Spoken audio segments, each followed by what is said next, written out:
So when you get your Qball microphone, what you're gonna do first is you're gonna take this little foam, you can rotate it counterclockwise to take the foam out and kind of expose all the insides. So what you're gonna get now is you get some cords and you get your little microphone. So this cord here with the little aux cord is gonna be detached and you can take that right out. This other cord, the DC, is not detached, and so don't pull on that one, it might break. When you take this microphone out, you're gonna be taking this little clip right here, pulling down on it. They're pretty fragile, but once I pull down on this little clip, this whole microphone should slide right out. And now I've got just a normal microphone they might be used to into a little case here. So to get this case off, I just lift right up, and then my microphone should slide right out. And then I've got my normal microphone. Now to set this up, what you're gonna do first is you're going to first click the little link button onto your audio enhancement on the wall. This one's already set up, so it's not gonna look the same. But once you click that link button on the wall, then if this is off, you click both the power and the record. It does have to be off before you can set them up. And so I'm going to turn mine on right here. It's gonna flash and then it should be green. But once you hold down both of those, it'll flash yellow for a while, turn green. You should hear a little beep, and then now my voice is amplified on here. So while I'm setting up the Qball microphone, you can either mute it or you can turn the volume down, or you can set it kind of however you want to. Sometimes too much banging around might make a bunch of noise, so set it however you want to.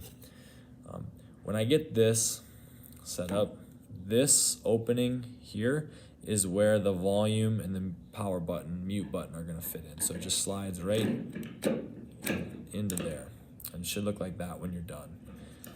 Now, I'm going to be plugging in some cords. Now the easiest way that I found, I've screwed this up a couple times, I should say I've done this. I've screwed it up a couple times. You wanna take the DC and put that in first.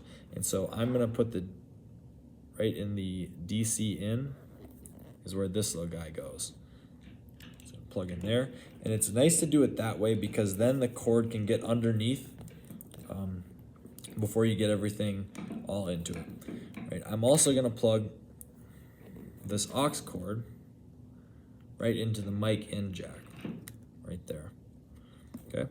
Now my DC cord is underneath my mic, and it's going to slide right in this way. I've got the barcode up on the top, and I've got this little clip. Right. There's a couple of little rails inside of there that this opening is gonna sit right around, and so it should slide right in there.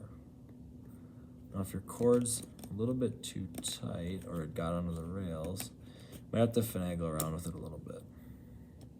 There we go, that slid right in there. Okay, now once I get to this point, my DC is all set up. I've just got this aux cord, it's plugged into the mic in port. It's gonna go right into this guy here. So I'm gonna plug that in. And now my voice is being amplified around the room. And so now once I've got this set up, I'm ready to go. You might have to, once you get this ready to go, take this out and play around with the volume a little bit, depending on how it sounds. But then I'm gonna put my foam back in.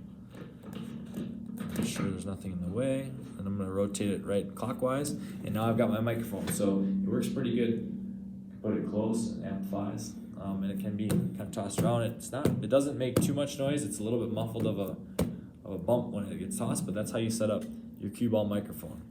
When you're done with that, you can take the foam out just to make sure that you're saving the battery. I can unplug this part so then it's not going to be amplified anymore. Be careful taking this out. Remember, they're really fragile. This one's already not doing so hot.